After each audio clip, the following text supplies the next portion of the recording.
RiverBender.com.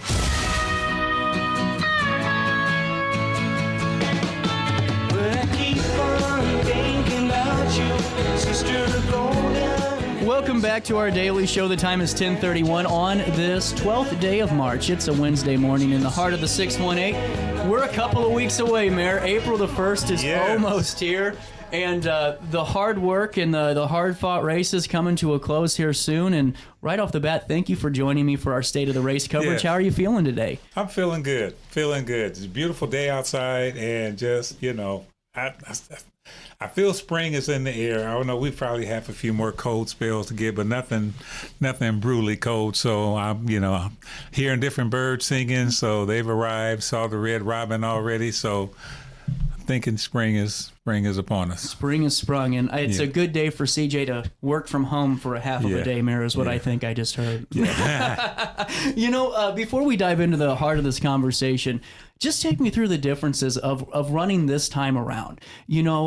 Comparatively speaking to running as a challenger in 2020. What are some of those differences? Well, the difference is that as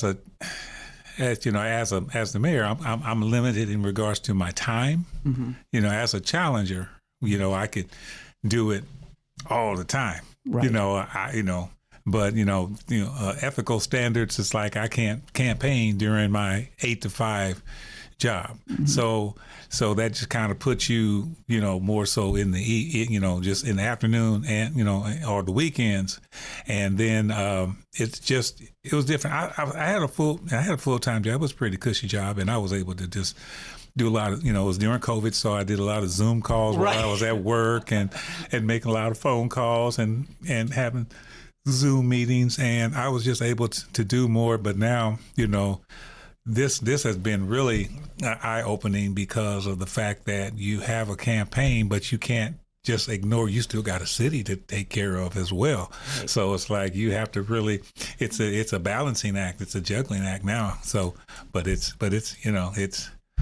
good. It's good. Well, and you have to have I'm sure a good team to be able to keep everything moving forward, especially when you're managing city businesses. Is all the team firing on all cylinders? Everyone happy now? Yeah, everyone's happy. Everybody. Yeah, all the team. I have a wonderful group of department heads that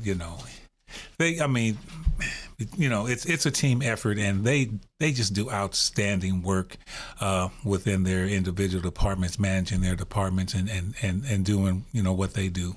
Well, and that's why I'm so glad to have these extended conversations, because, Mayor, I don't like the whole Q&A thing. When I was in St. Louis, we used to do that, and I like having conversations to get to know you a little bit more. And I got to know the first moment, going back to that first time you're elected, when you're mayor and you're sitting in the seat the first day. What is the thought process? What were the first couple of moments like when you're sitting there? It was like I sat there, when I just want to go back to even before that, the day that they had the swearing in. We had to do it outside because of COVID, and I remember we had to have our first city council meeting. And I remember walking upstairs because we were going to do it in my office. Mm-hmm. And so I remember walking upstairs and I saw my name on the door. And it was like, oh my God. I was like, this is real. This is really real. I see my name on the door and I was like, oh wow, that was the moment. But then when I got there, after, because the next day was my first day, and so coming upstairs and just sitting in that chair, sitting behind that desk, I was like, oh wow, this is pretty cool, but pretty overwhelming at the same time. It was like, wow, because it's kind of, if I be transparent, my son and I were having breakfast up in Bloomington before the girls' game where they lost to Kenwood. And he asked me a question. He said, Dad, I just got a question to ask you. I said, what's that? He said, when you became mayor, who trained you? It's like, nobody. There's no manual. Right. There's no booklet. You learn as you go, and you lean heavily on your department heads, on your corporate council. You really do. And see, that's what I was really glad that you brought up, because the learning process, I'm sure, is one that it can be tumultuous at times. It can be very fast moving because you have so many things that happen, and you have very little time to learn how to deal with it. It's coming at you like you learn. It's like as I've heard, all of my fellow mayors who were elected for the first time, they said it's like drinking water out of a fire hose. That was Yep. Yeah. So it was like, and the other thing too was, becoming part of the Illinois Municipal League, which is the group of mayors that this group, the Municipal League, they fight for all municipalities, whether they're home rule or non-home rule. And so I'm a vice president of the board. There's a president, there's a first vice president, and then there's a group of second vice presidents all up and down the state of Illinois. And IML lobbies for municipalities in the General Assembly. Wow. And so they bring all of those things to us, what they support, what they don't support, and then they encourage us to reach out to our senators and our state reps, in regards to certain bills and different things like that, that will either, help the city or help their municipality or, not. But I went a long way around. Oh no, you're fine. But just getting to know other mayors. Yeah.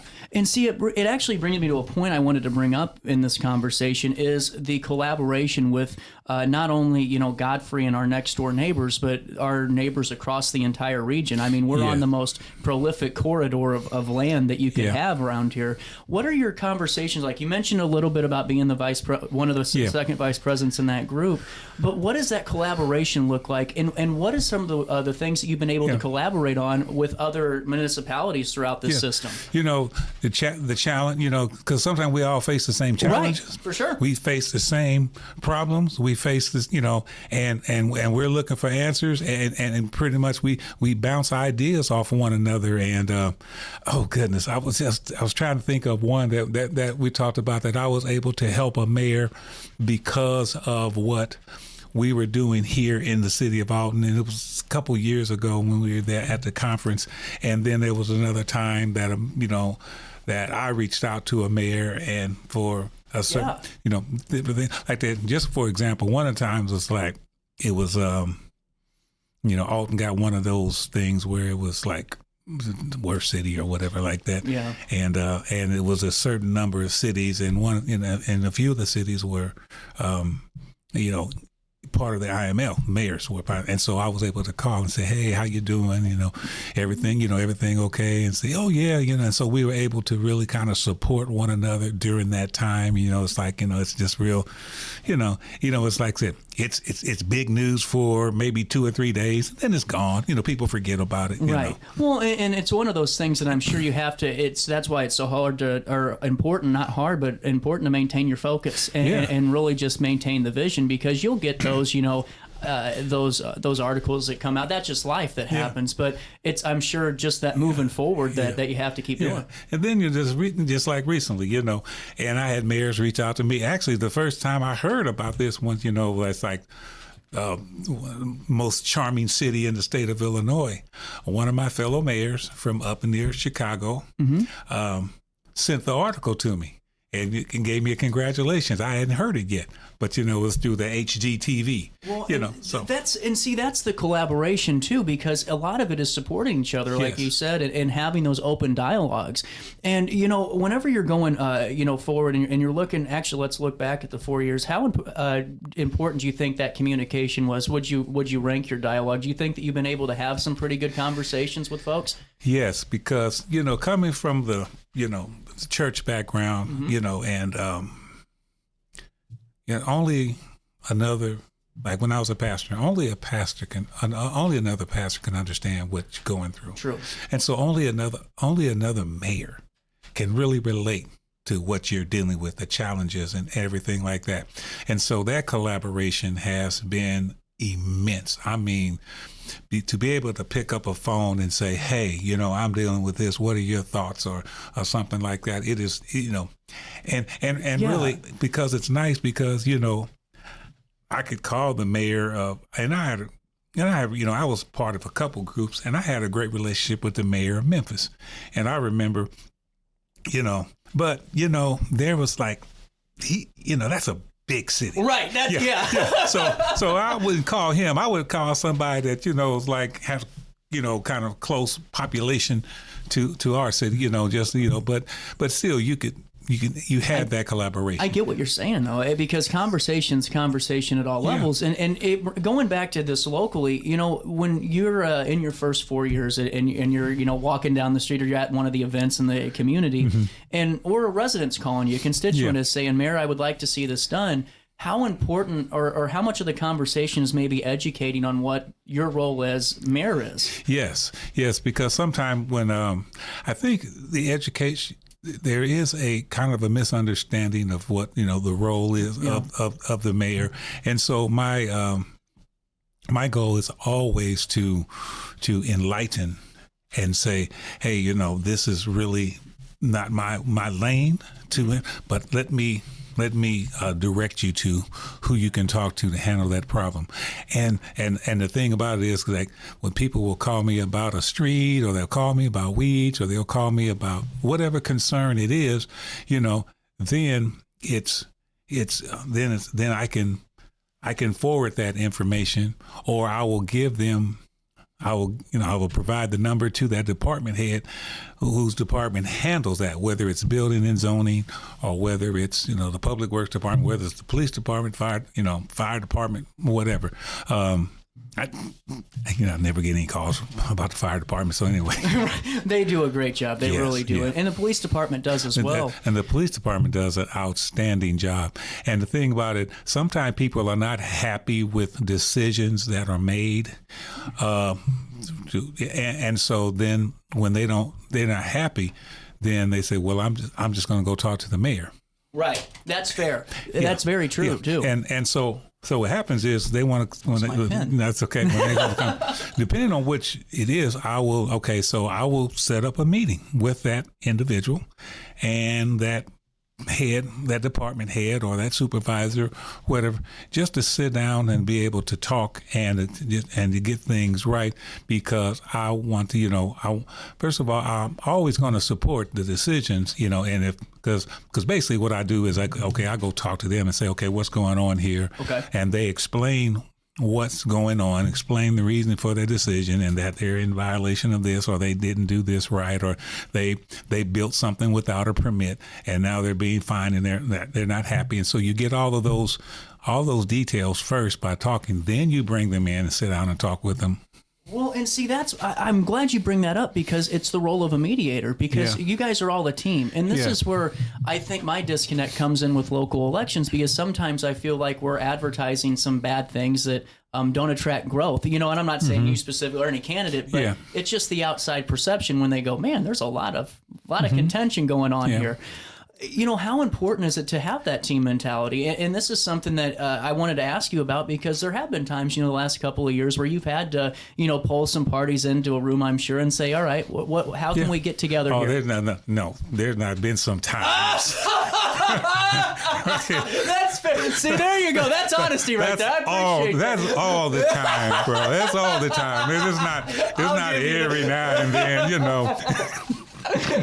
Oh man, that's all the time. Yeah. And the thing, and you know, and you know what, and so I don't want to ever be like saying, well, that's not a function of my office, or well, you need to call this person. Right. I want to listen, and then make a decision, and you know, it's. And once we sit down and we talk and they lay it out, I said, you know, I just have to, you know, you have to be that. If something is wrong, we correct it.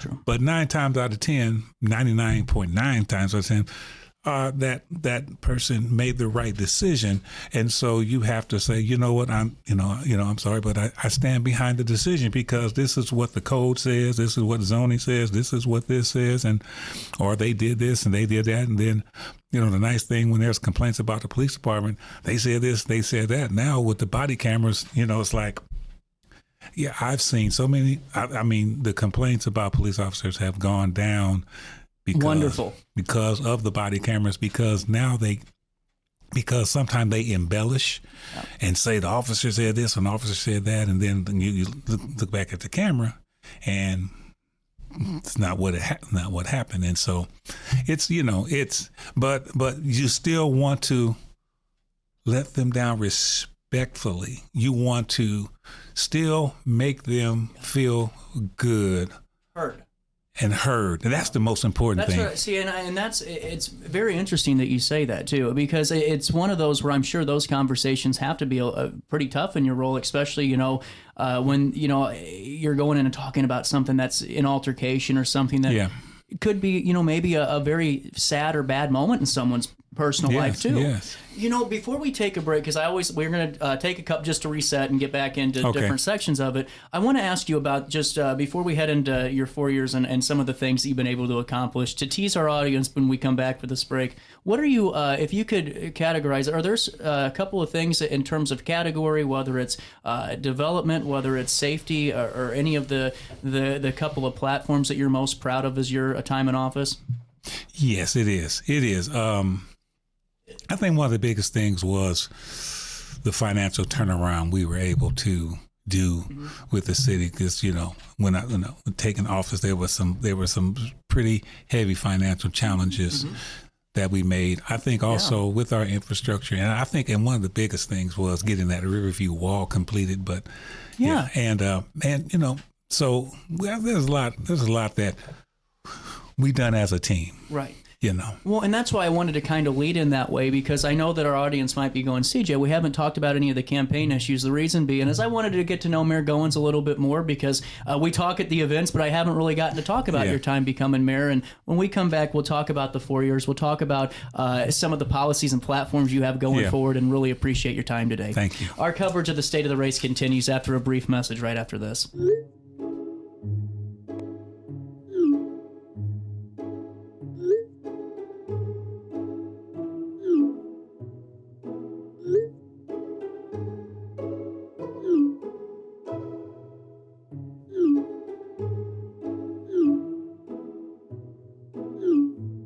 Get access to care for anyone, anywhere, at any time.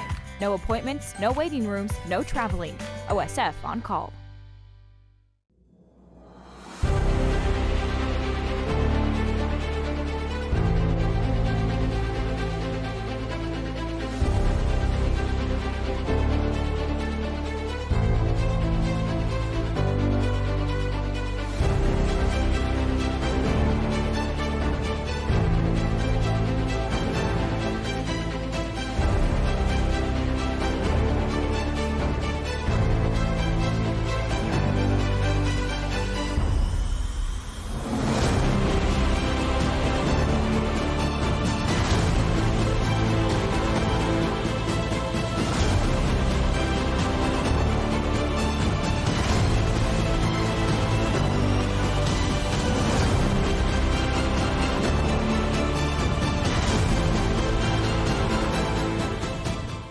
Village Dispensary has the best deals in Godfrey, Illinois, with specials 5 days a week. Mondays, roll in the week with 20 to 30% off select pre-rolls.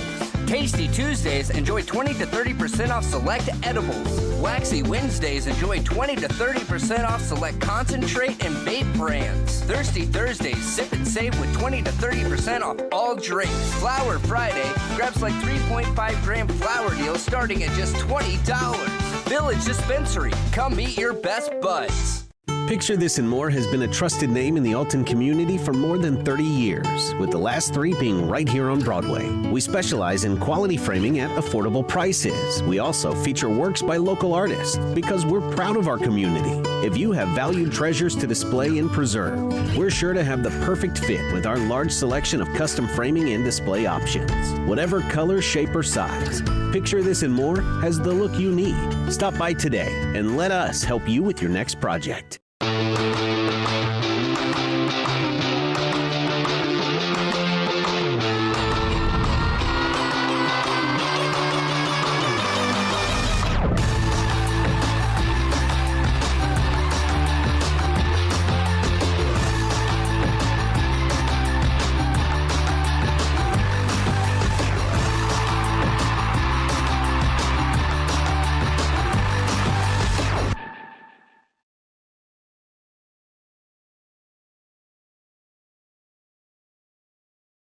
Looking for the best barbecue in Madison County? Head over to Carver's Barbecue in Godfrey, Illinois. From loaded barbecue nachos to mouth-watering pulled pork, brisket, ribs, and more, Carver's serves up award-winning flavors you'll love. Family-owned, Carver's is all about fresh, made in-house dishes served daily. Come visit us at 2716 Groveland in Godfrey, or give us a call at 618-467-9999. Order online, get it catered, or stop by for the best smoked meats around. Where great flavors meet family tradition, you'll find Carver's Barbecue. You're listening to Our Daily Show with CJ Nasello on RiverBender.com.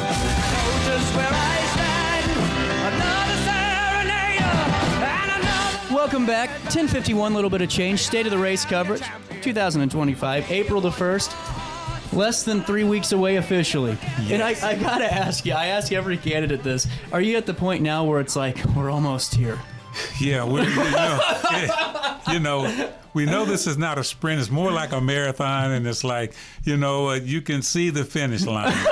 Now, and the finish line is April 1st, because after April 1st, there's no more. It's all about the people. It's all about the people. It's about the people. It's about what they want. It's about their voices being made, and their vote is their voice. And so it's like, at the end of the day, the mailers will stop, the accusations, the criticisms, and all the other kind of things will stop, and it'll be in the hands of the people, and that's what I can't wait for. I bet. And honestly, before we go in anymore, I've always said it: the people that put their names on the ballot, I always have so much respect for, because it does take a lot to do that and represent your community. And they don't really know how much it affects families, big time, as well too, because they just see it as the person, but they don't know how that hurts, wives, husbands, depending on what the gender is, It doesn't matter. It doesn't matter. They got kids in school, so. Well, that's why I said, if they go, well, you ever think about running? I said, yeah, for janitor. I am not going to do this.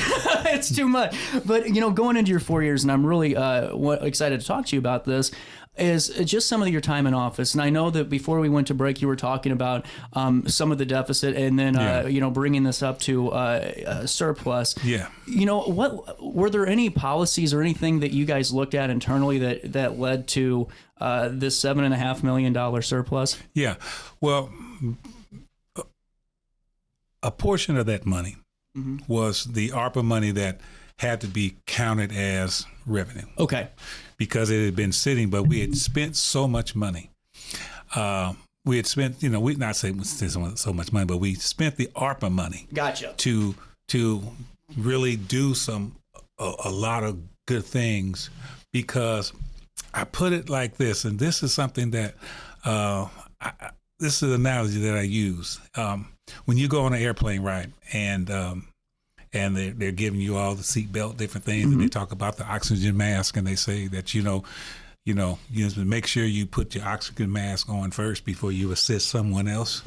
And so basically, when I came in the office and seen the financial challenges, the deficits, and the bank recs not being brought up to date, so we couldn't even the auditor couldn't do an audit.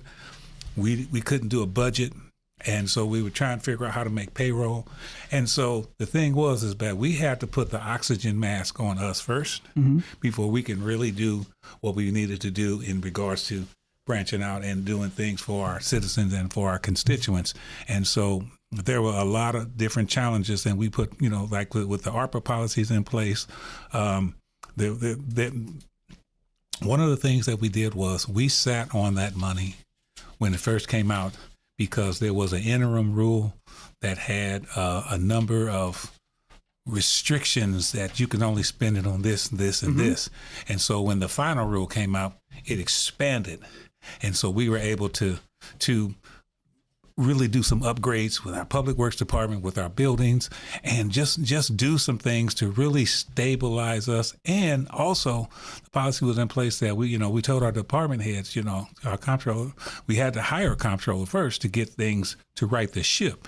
And then we had to say, hey, things are going to be tight, and so only get what you really need, because things are really tight. And so finally, once we were able to get the bank recs done, we were able to then bring the auditors in, bring the bank recs up to speed, up to date. Then we were able to and that's when we found out that we were at this deficit.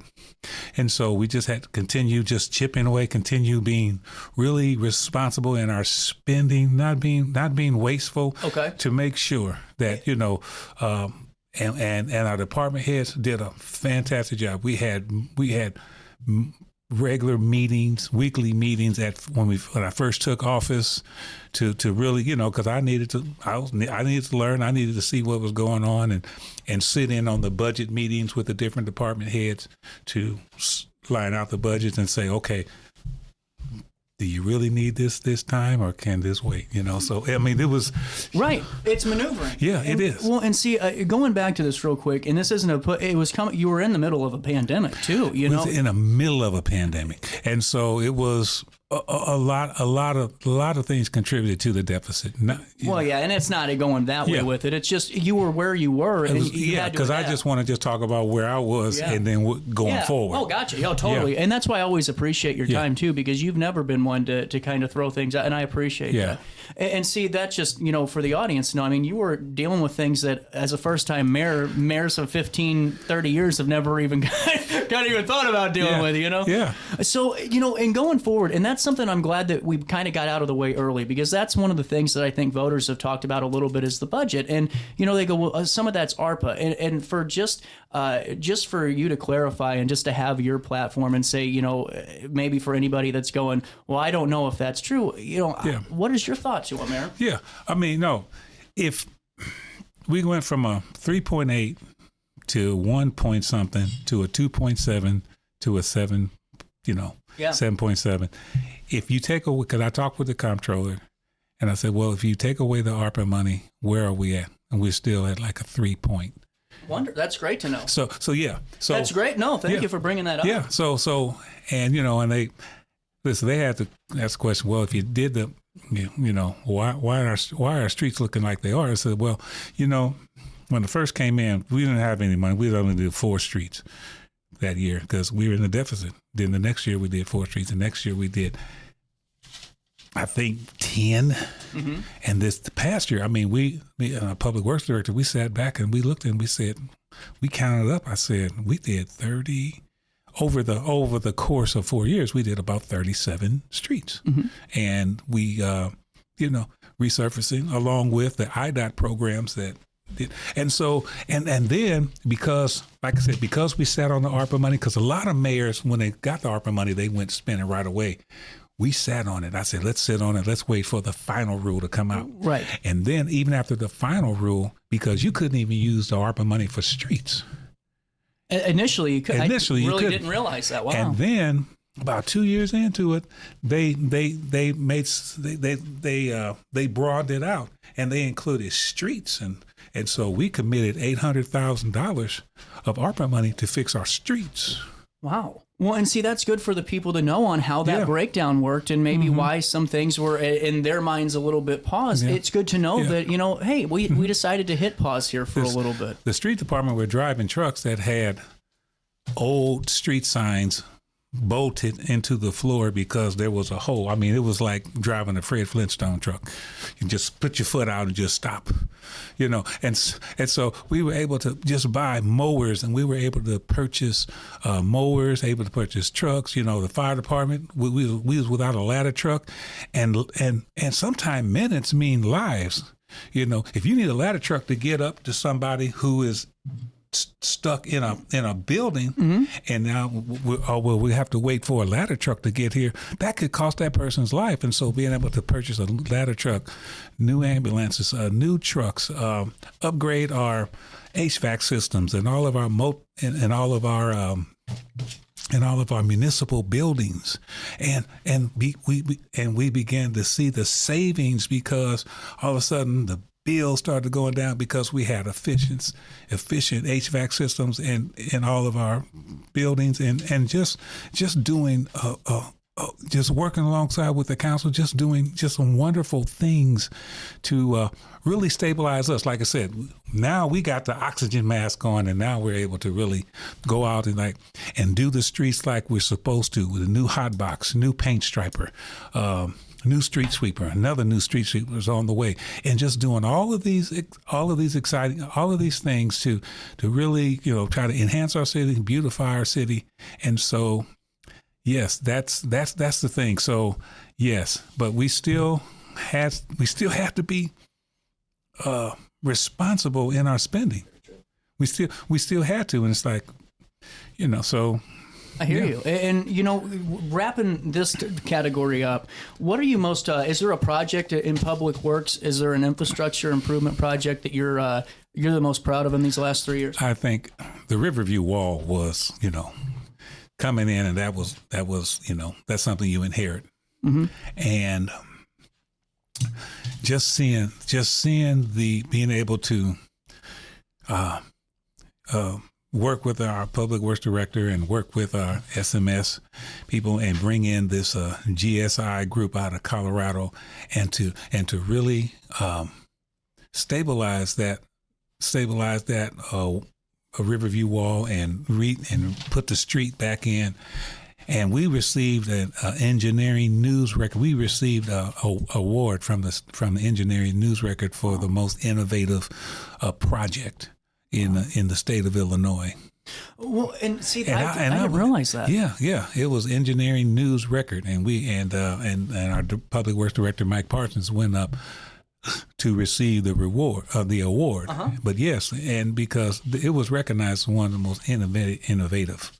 Wow. Well, and see, Mayor Goins, before we take our final break and come back with our last 15, 20 minutes of this conversation, going back into that too, because Riverview Wall was one that, that was a big news story, and it's, it seems like, just with the way that setup is, there's always concern there, but it's just the way the world is. It's a bluff. That's true. That's true. You'll never hear me tell that same line again to a political figure, but that is true. It is a bluff. But I wanted to, it goes back into another disaster. You had the sinkhole at Gordon Moore that, yes. and I think I wanted to touch on that real quick before we take this break, because the sinkhole was one of those things that, it happens. How do you predict that? You can't. You know what? I didn't have a file that said sinkhole collapse. Right. It was like, that's one of those things you're just not prepared for it. Now, okay. Now, would I take a sinkhole over and nobody hurt over some crazy guy going out to the mall or in one of our movie theaters shooting up, killing? Right. No, I get what you're saying. But what I'm saying is that I just could not imagine going through something like that. But getting back to the sinkhole, we are still diligent work. We're waiting for a report from New Frontier Materials, which was, when they say they give you a timeline of when it's going to be available, and you know how that works, right? So it's a timeline. It's a timeline. So we're still waiting on their timeline, and their timeline is going to address how they can fix underground before they can actually fill the sinkhole. And that's where we are in this process. And then, just two quick follow-ups to that, just so we can take this break, because, like you said, you can't, there's no index 47 for sinkhole. How do you, if you could, what would you grade your guys' response as a team on it on? It's the first time this has happened in the city's history with, being in public infrastructure in the middle of a park. And, do you think that you guys did a pretty good job when it comes to that? I think we did a great job, based upon all the information and based on everything that happened, because it just happened, and then to just make that stand to close the park, and then reach out to, and then they obviously reached out to the mine. That's when you learned about MSHA, the Mining Safety Health Mining Safety Health Administration, I think, where they came in and to say, close, let's close, we made a decision to close the park, but then they came in and designated, which areas, because they wanted to make sure that this sinkhole wasn't going to just go, other areas start getting affected. So we had to have these K zones established, and then they had to go in and underground and do all this ceiling bolting. They had to bolt the rock ceiling underneath.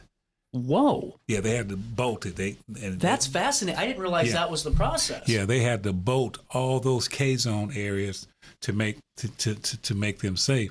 And so, and all those K-zones that MSHA, when they got bolted, they lifted that K-zone. So one of them, that K-zone went right into Spencer T. Olin. Right. One of the bigger economic engines in that corridor. Yeah,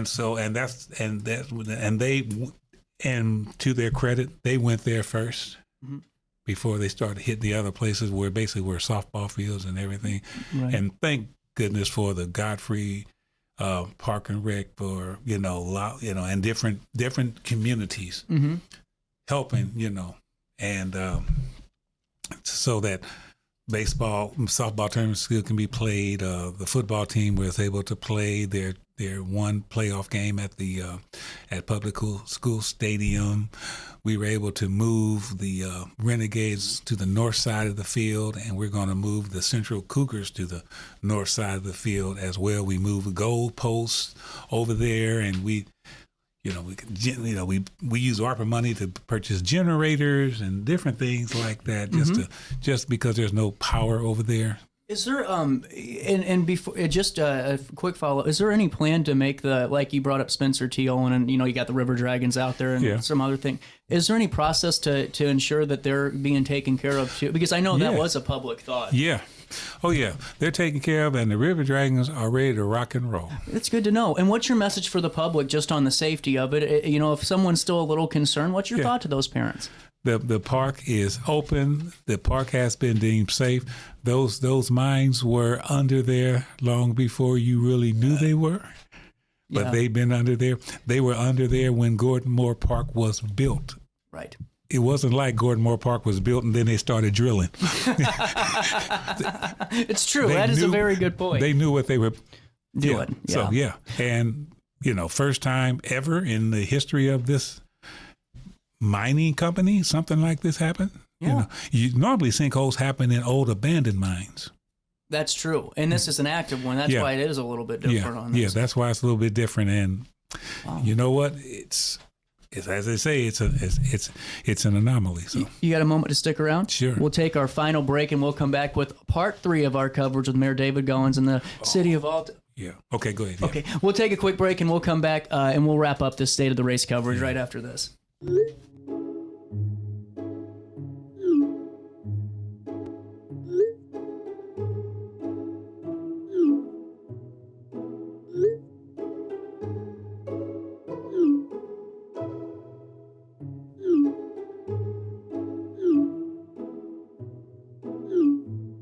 Get access to care for anyone, anywhere, at any time. No appointments, no waiting rooms, no traveling. OSF on call.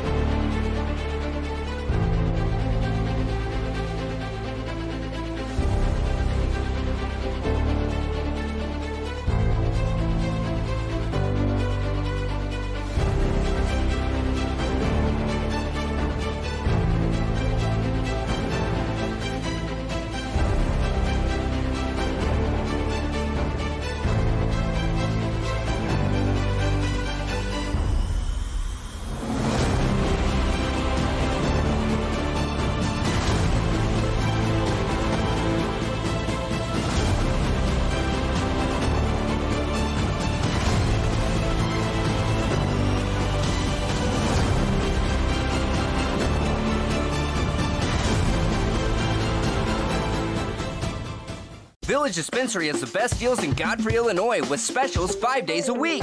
Mondays roll in the week with 20 to 30% off select pre-rolls. Tasty Tuesdays, enjoy 20 to 30% off select edibles. Waxy Wednesdays, enjoy 20 to 30% off select concentrate and vape brands. Thirsty Thursdays, sip and save with 20 to 30% off all drinks. Flower Friday, grab like 3.5 gram flower deals starting at just $20. Village Dispensary, come meet your best buds. Picture This and More has been a trusted name in the Alton community for more than 30 years, with the last 3 being right here on Broadway. We specialize in quality framing at affordable prices. We also feature works by local artists because we're proud of our community. If you have valued treasures to display and preserve, we're sure to have the perfect fit with our large selection of custom framing and display options. Whatever color, shape, or size, Picture This and More has the look you need. Stop by today and let us help you with your next project.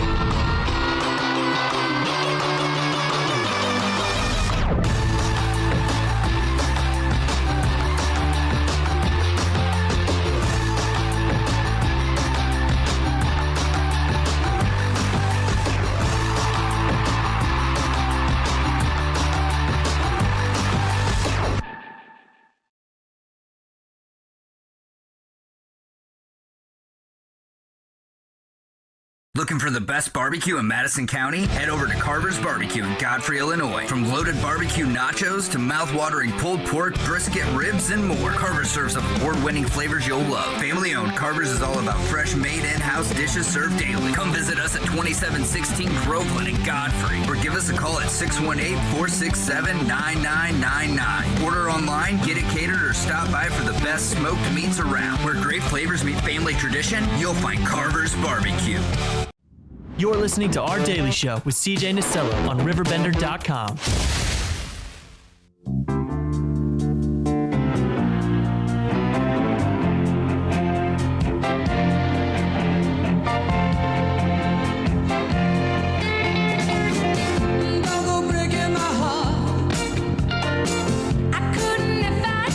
Welcome back, 11:12 on this 12th day of March.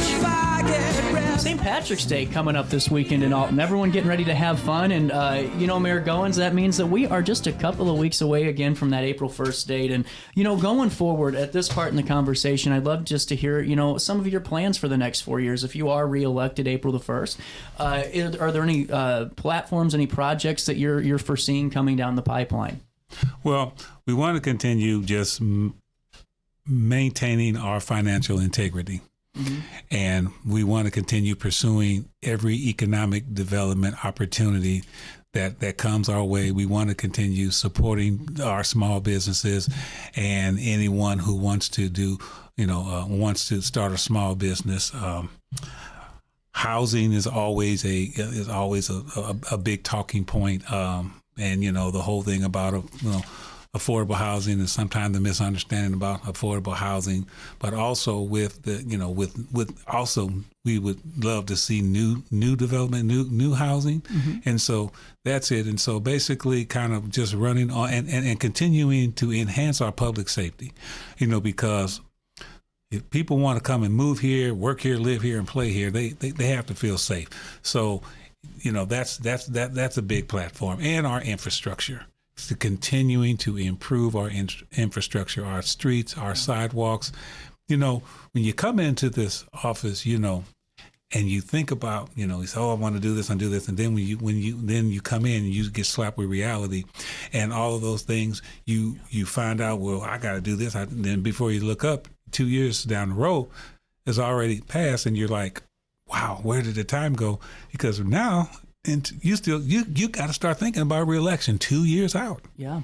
And so just want to continue to build, because when I talk to the mayors up and down state over the country, they say, that especially ones that have did more than one term, they say, you really don't really get to set your policies and your platforms really until into your second term, because there's so much that you have to learn. There's so much that sometimes some things you have to just clean up that just didn't get the previous administration didn't get a chance to finish. Mm-hmm. And so there are all of those things, but when I talk about it, these four pillars, it's, once again, continuing to provide financial stability so that we can serve our constituents in the best way possible, economic development so we can continue to bring in new businesses like the ones on Homer Adams, and continue to support our small businesses.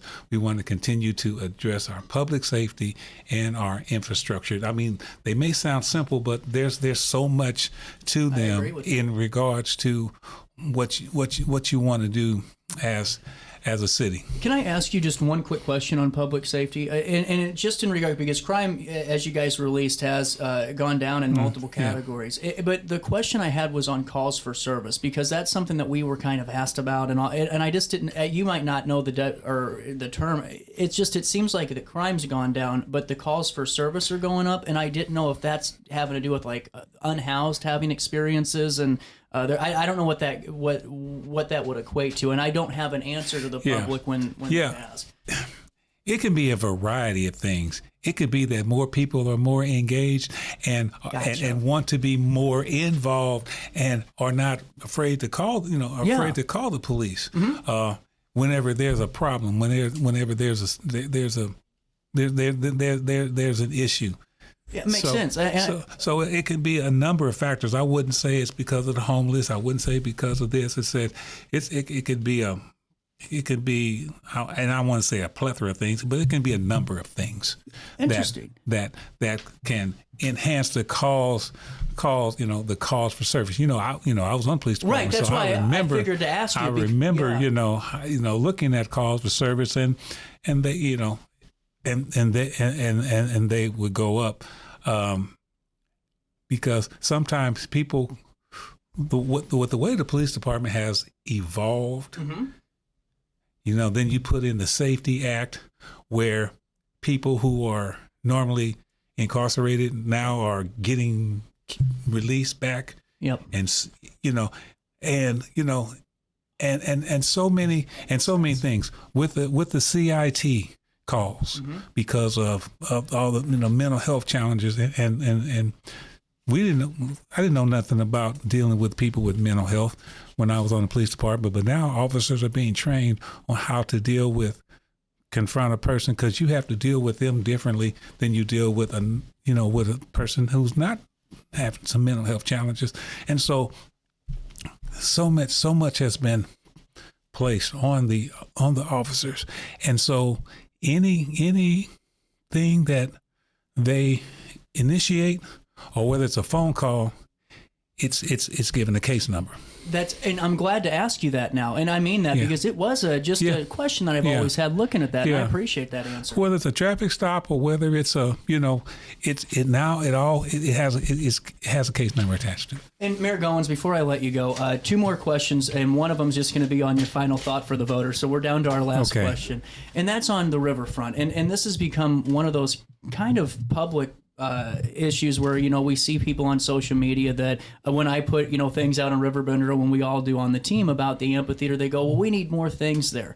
And my question is there a way that we can support the local infrastructure in terms of our event venues, not necessarily just Alton Amphitheater, but up at Killian Park and up at Glazebrook in that wonderful bandstand that they used to have, or Gord Moore, in that band room. And there's some other spots too. Is there a way that you're looking to maybe add more to that, entertainment dollar for the community? Yeah, and that's the biggest thing, dollars.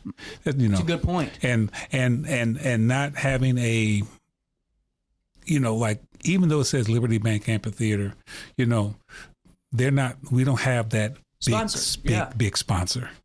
And then that kind of, and then there was the, coming out of COVID, because sponsorship just went down, and they've never risen back up to the level. And we went out, we've done, I actually personally went out to talk to people that used to be sponsors and ask them, if they would be interested in sponsorship, because, I kind of wanted to be hands-on and not just kind of sit back. So, I think with the events that they put on some wonderful events. But if there's, we can use more sponsorships. I'm excited about the F1 powerboat racing coming back. Yeah. And we got 3-year contract with that, and I'm excited about that. I'm excited about the riverboats that are still coming to our area, and anytime that, besides, the events that the Amphitheater Commission has, we welcome any group or organization. I know St. Louis comes and they put on a fantastic car show there, and there's supposed to be a rap concert coming up pretty soon. I heard something about that. Yeah. Yes. And so people are beginning to, use that venue, and so hopefully we get more, get more done and get more things. Well, and it's good for the public to know that it's not anybody's issue. It's the fact that it's just a financial one. Yeah. It's good. And so, Mayor Goins, before I let you go, I appreciate we're almost at an hour here with everything. What's your final thought? We're 3 weeks out. Your final thought to the Alton voters as we're talking today. Well, I've come into this office and wanting to do the best job that I possibly can. And did I get everything right all the time? No. But one thing that I've wanted to be consistent is being there to hear the concerns, hear people's voices, because it's the people that are most important, and making sure that their voices are heard. Even if I direct them somewhere, at least they know they hear. Many times when I call them, they just are excited. They say, I just thank you for calling me. Even if there's something that I really can't help them with, I said, I just appreciate you calling me back. And so I want to just continue to be that person that you can call on, and I will answer, and I will try to help you in the best way possible.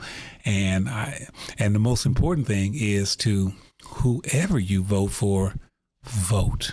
Yeah, I agree. I agree. 3,900 It's terrible. last time, and we have 17,000 voters. Yeah. My word to the people is to vote, because your vote is your voice. And whoever you support, obviously I want you to support me. I want you to vote for me, but make your voice heard. 100%. And Mayor Goins, thank you so much for coming on the show and giving me your time today. I appreciate it. Thank you. We're out of time. We'll see you back here on a Thursday morning. Until then, as I tell you every day of the week, just try your best to stay out of jail.